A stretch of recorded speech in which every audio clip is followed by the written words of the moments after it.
Welcome to Anatomy of a Scene, a podcast where the people behind French film and TV walk us through their creative process. Episode 1, Screenwriter, Working as a Team, a podcast commissioned by Unifrance. Romane Bohringer is an actress, screenwriter and director who has been part of the French film scene for over 30 years. She first gained recognition in 1992 for her role in Cyril Collard's Les Nuits Fauves, Savage Nights. In 2018, she made her debut as a director with the film L'amour flou in The Move for Love. In this interview, she discusses her latest film, Dites-lui que je l'aime, Tell her I love her, based on Clémentine Autin's book. What started as a straightforward adaptation evolved into something more, a film that blends fiction and documentary, combining real life and storytelling in unexpected ways. We also spoke with Berest and Zlotowski. They co-wrote the script for Rebecca's film Vie privée, A Private Life. Although they had been best friends for years, this marked their first professional collaboration. Berest is a novelist and screenwriter, best known for her book La Carte Postale, The Postcard, and Rebecca Zlotowski is a director and screenwriter. Vie privée is her sixth feature film, following Les Enfants des Autres, Other People's Children, and Une fille facile, An Easy Girl. She also created and directed the TV series Les Sauvages, Savages. My name is Romane Bohringer. I've been an actress for 30 years, and 5 years ago I decided to make my own movies, to write and to direct my own movies. This one is my second one, and it's called Dites-lui que je l'aime. The movie is about failing mothers and hurted children, and how you can heal from that.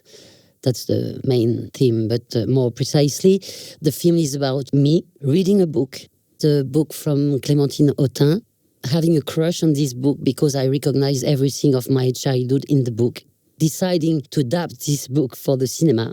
And while I'm trying to adapt it, the book pushed me to make an investigation about my mother who abandoned me when I was 9 months old. First of all, I had really a crush on the book. One page after another page, everything in the book, I wanted to tell it in movie. It's a little child story who suffers from her mother, then she loses her mother, then she becomes an adult and a mother herself, and she has many questions about how to forget, how to not forget, how to forgive this failing mother. So when I read the book, I decided straight that it was the subject of my second movie because I had the same kind of childhood. I recognized myself everywhere. So I told myself, okay, everything is in the book. I want to adapt this book.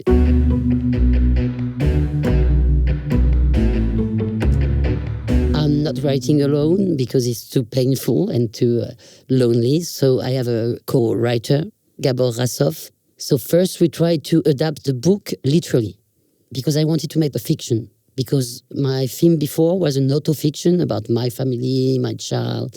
And this time I wanted to make a fiction, and I thought that everything was in the book. So we made a very clear, literally adaptation. Each scene in the book become a scene in the film. You have to invent the dialogue, but you really follow what interests you in the book. That was the first version. It was cool. And it was quite comfortable because there was a distance and it was quite easy, I must say, to take the scenes out of the book because the book is really well written. The first result was okay. But Gabor Rasov, my co-writer, when we finished the first version, he told me, and also my producers, they told me, okay, it's nice, but where is the true movie? The true movie is hidden somewhere. And because I didn't want to do autofiction again, I said, no, everything is here. The same life, same words, it's okay. I'm telling myself, but inside Clémentine's words, it's okay for me. And they pushed me because Gabor told me it's a story about mother. And if you do your film about mothers without telling your story, which is as interesting than Clémentine's one, you will regret it. It's not the real film. So then we began another version, which was much more complicated, much more painful, because we had to pull the strings of my own stories to make the real investigation that Clémentine does for her mother. I had to do it during the writing. So all the documentary side on the film has been written in front of the fictional side. When I got stuck without answers, I had to stop writing, go and search for the people. Then we came back, we put it on the paper. So the really difficult thing was to make the 4 stories, which mean Clémentine as a child, me as a child, Clémentine as an adult, me as an adult, and our 2 mothers. So it's like 6 characters. And the whole thing was where the book enters with my life. I mean, never lose one or the other side. So always find the sisterhood between the book and my life. So the movie is not at all documentary, it's not at all fiction. It's a weird mix between these 2 genres of cinema. That's why I was so happy to make this film. I wanted everything. I wanted fiction. So during the writing with Gabor, we decided to allow us every kind of genre. I was very excited to imagine these childhood scenes on the beach, alcohol scene with the mother, which is fiction because it's not me and it's not... But also I was obsessed by truth. So we told each other, okay, there's all this fiction area, and then if you need truth, if you need to go and look for real answers in your research of your mother, we'll go and see the real people, and the real people can live together close to the fiction. I said, okay, if we stay the story clear, let's feel free to make a film with really different format, different point of view. Me, I have memories of me as a child, but which are more like sensation, feelings. It's really blurry, it's not clear. And in Clémentine's book, the scenes of her childhood are very precise. She remembers more in the continuity. So I had the feeling that what I couldn't really remember, because it was written, I could film it. So it's like I've got big hole in my memories, but still the sensation. And then I see the scene in the book and say, exactly that. Sometimes somewhere I was alone in an apartment at 2:00 in the morning. Me, I just have flash. And because Clémentine, she spent more time with her mother, the sequences, the scenes are more clear, longer. Yes, it's exactly that. We have the same feeling like twins, but sometimes she remembered more. So I could really stick to her lines and feel the whole of my memories.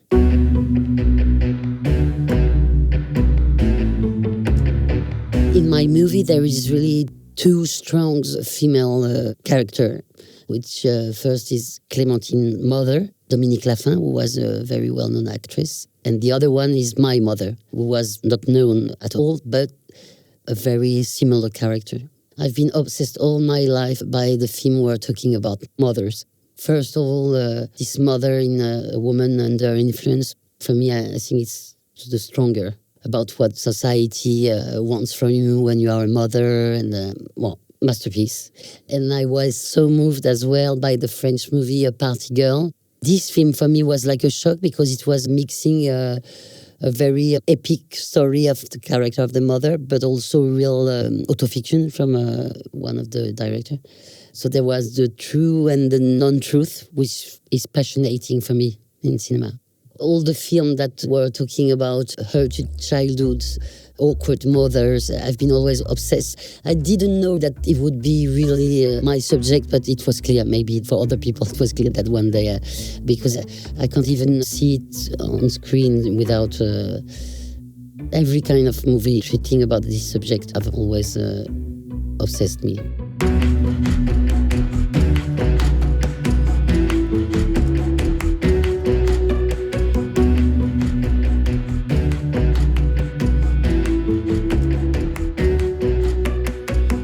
My name is Anne Berest. I'm a French writer, a French novelist, and I also co-wrote Vie Privée. My name is Rebecca Zlotowski, and I co-wrote and directed Vie Privée, A Private Life. I would say that the pitch of Vie Privée is the story of this American psychiatrist. Her name is Lillian Steiner, and this is Jodie Foster. She's American, obviously, but she's Paris-based for such a long time that she's absolutely fluent in French. And she is, one could say, kind of pain in the ass, very, very tough. And one day, one of her patients disappears. And people say that she committed a suicide. But she doesn't believe it. She's absolutely convinced it was murder, and she investigates.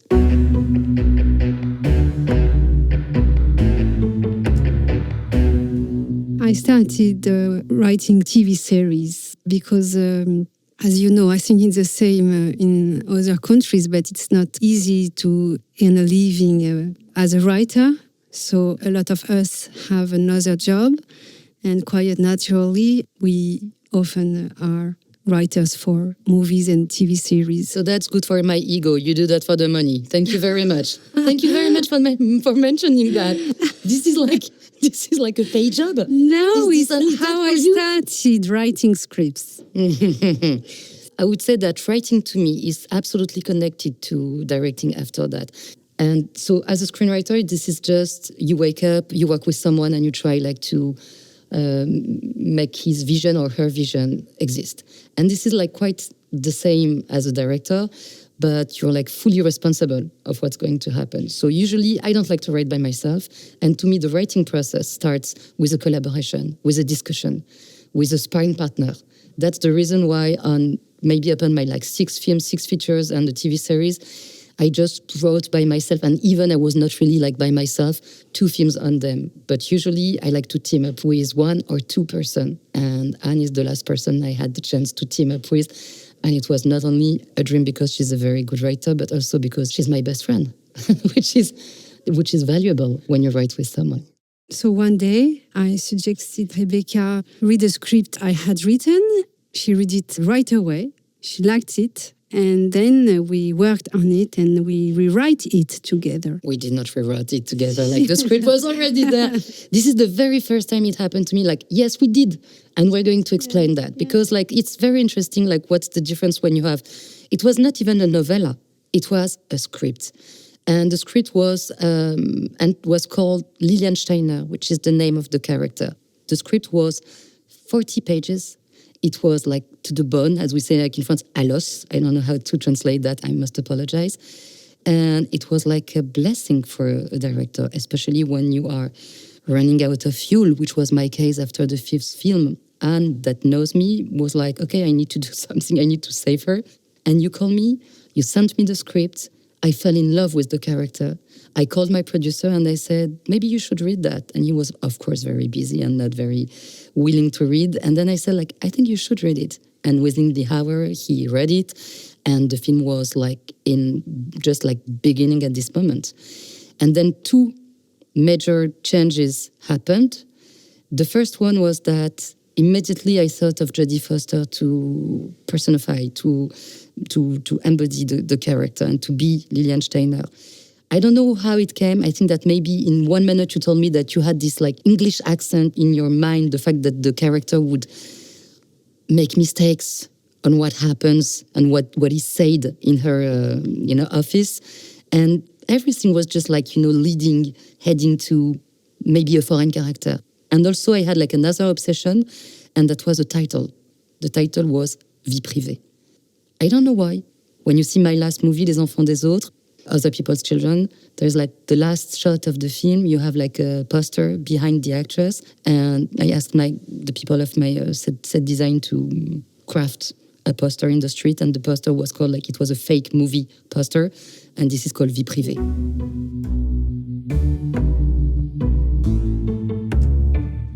This movie navigates through several genres: comedy, intimate, investigation, crime thriller. And I will say I naturally like mixing genres. And I know that Rebecca is the funniest person in the world. So I know that she was not writing a comedy when I told her maybe you should read my script, but I wanted to take her in that direction, maybe because it was a moment in her life she was not so happy, and it was like a friend saying, let's have fun now. It was not a question of making a movie, but it was a question of living. The sweetest thing to do, like as a friend, you carried me into comedy because we felt a common responsibility to laugh, since we're like in a world that is like so darkened. But we felt the responsibility in a way to maybe bring the audience into like something meaningful. We cannot do something else, but with fun, pleasure, and in a playful way. So maybe when we say playful, this has to connect with like the blending of genres. And also I feel that the audience is adult right now. I feel that the moment where audiences were just like prisoners of our tools, of our cooking, is over. It's past time. It's in the ancient times. Now you know that when you have a character with a cigarette, she's a bad person. You know when the music is coming, that's going to be like, So all the tricks that scriptwriters had in the 40s, 50s, 60s, 70s are now just like the basis of the common grammar of the audience and the directors and writers. So I feel that we have the responsibility to build up new things and not to focus on one genre or another one, but just build like a common language and just, shake hands with the audience and say, I know you know what I'm doing, but let's do it together and let's have fun doing it together. And I would say that the fact that the remarriage comedy became like so central in the film as soon as we casted Daniel Auteuil, as soon as we understood that maybe the playful moment, the fun of the character would be in this original theme that she discovers in the film with Daniel Auteuil, we thought like more and more of a murder mystery.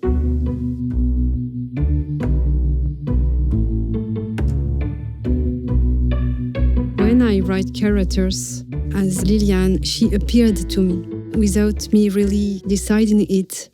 When I write, characters just show up and they want to live, and I don't really decide anything.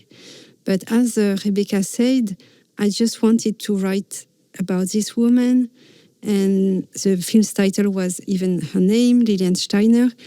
And it's not a decision to speak about motherhood or to have issues or themes about subjects. No, the character comes. What a luck. This is so different from me. I just fucking struggle. What would be like, I don't know, what would be the most like intimate experience I want to depict right now that would not only be mine, but could also like connect with other people. And then maybe I have like this. That's the reason why I fell in love with Liliane Steiner, because she was already absolutely vivid.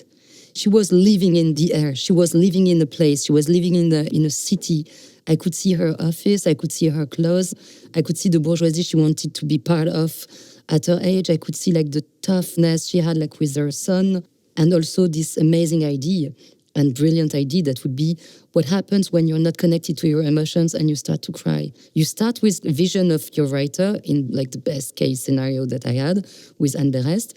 And then you just like, bring one obsession, this is a title. You bring like one thing that you cannot believe in, the fact that it's a past trauma, it has to be lighter. You bring a reference, this is Gaslight. Virginie Fira is called Paula because Paula is the name of the character in Gaslight. There's like maybe 1,000 of things like that in a film, because the best thing in the script is that you have the chance to choose everything. And the worst thing is that you have the responsibility of making them, meaningful, which is for someone like me, terrible, because I check like on everything. And sometimes when I have the chance to work with someone like Berest, their talent allows me to give up and to surrender a bit. And that's what happened in this script.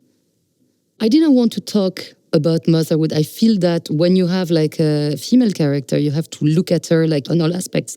So if you're a female, like, are you a mother first? Like, this is literally the first mother in my entire filmography. So it was not a decision. It was connected with her age, her bourgeoisie, the fact that she was like maybe a very conventional person at a certain moment, and she would have like a wedding. She would be divorced.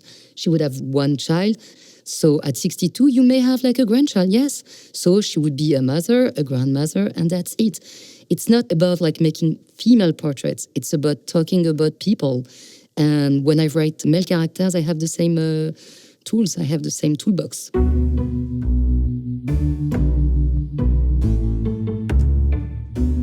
Writing a novel and writing a script are two different things, totally different. So writing a novel is about putting flesh, and writing a script is about building a skeleton. It's so different. In one way, it's the opposite. I love that. The skeleton of the script and the flesh of the novel. Yes. So that's two different movements. Interesting. Yeah. But I would say, like, to me, Lilian Steiner came with a flesh. Yes, but Yeah, that's not the the same character. But writing the story, you have to find a skeleton. If you give flesh to the director in a script, he will be disturbed by it. A good script is only a skeleton. Interesting. The other differences maybe are, of course, that in novels, the problems we have come from total freedom, whereas in screenwriting, the problems we have come from total constraints. So true. That's why it's totally different. In my case, I didn't go to film school. I learned on my own, mostly by watching movies, but especially by reading theory books, which really helped me. Did you? What should I read? Which one did helped you most? For example, when I wrote Mythomaniac, was my first series, I read all the American books about the storytelling, rules, the rules of storytelling. Yes, there are definitely rules, and it's so important to know them. So I started with writing for TV series, which is a very demanding writing system, but it was also very instructive. But for novels, you don't have to feel the rules. So that's why also it's totally in opposition for me. One of my favorite scenes is the dinner. Yes. And it was so difficult to shoot because everyone is arguing, and Rebecca did it really so well. And I remember when we saw the film in Cannes, everybody was laughing. It was extraordinary. And in your previous movie, I don't know if the English title is An Easy Girl, but yes, I remember the dinner scene was also so well filmed. And I think that I would love to write her a film that is just one long dinner. Wow. Actors will hate me Yes. because the idea of just eating, fucking eating from day one till the end, they're like, what should we have? I love this idea. My dinner with, So what André. people? Yeah, I totally remember this scene because this is interesting that you bring this in because obviously, and people has to know that I didn't change one comma in this scene. Between the moment you gave me the script, and it was maybe 30 or 40 pages, and the moment I shot, so after 1 year of free writing it, tailoring it for Jodie Foster, being very hands, in the film, all together with the collaboration of Gaël Massé, I just noticed that this scene was intact, didn't change, because I knew while reading the first draft of your film and of the film that this would be the major scene of the film. And that is something that comes with experience, even if I do not capitalize experiences on my films, but more and more I know what will be the scene that maybe the audience will remember. And I knew for sure that this scene would be the peak, would be a climax. And I'm very glad that I didn't change anything because obviously it works like that. I would say that with Anne, this was literally my first time with a novelist. So that's why the skeleton/flesh surprised me, and I like that. But it's also my feeling of receiving your gift was receiving something very alive, and not only a mind game. Because mind games, we're good at it, both of us. This is something that I like. I like to build a narrative that you have, you have a beginning, you know where you want to bring. But obviously, I'm not sure that I'm a good scriptwriter. This is the reason why I need someone to think with me and team with me. So there's the novelist Anne is. There's the amazingly non-fetishistic person in cinema she is. I know that you have a huge respect for cinema, but it has to be I don't know, maybe we are the last person that have been raised with that. Maybe not that noble art. So maybe this is the reason why you have so much lightness and witness in the construction and the building of the scripts, because everything is possible with you. I remember that at the end, for the reveal of the film, I will never reveal it right now, But we had like several options, and I would just like, be very stuck in very like realistic issues and stuff. And Anne was like, and what if? And this what if was brilliant because it was like very playful. What if she killed blah, blah, blah, blah, and we think that she's like the innocent, but she killed someone. And I was like, this is exactly how the reason why I could never write it before. And this is what you decomplexed in the writing by the fact that it's not literature for you. And it's not literature for me neither, but sometimes we're stuck in script because we know that it costs a lot after, because we know that it's difficult like to direct that after. But Anne would be just like, you know what, at the end we throw that in the garbage. So this is like very, very efficient way of writing.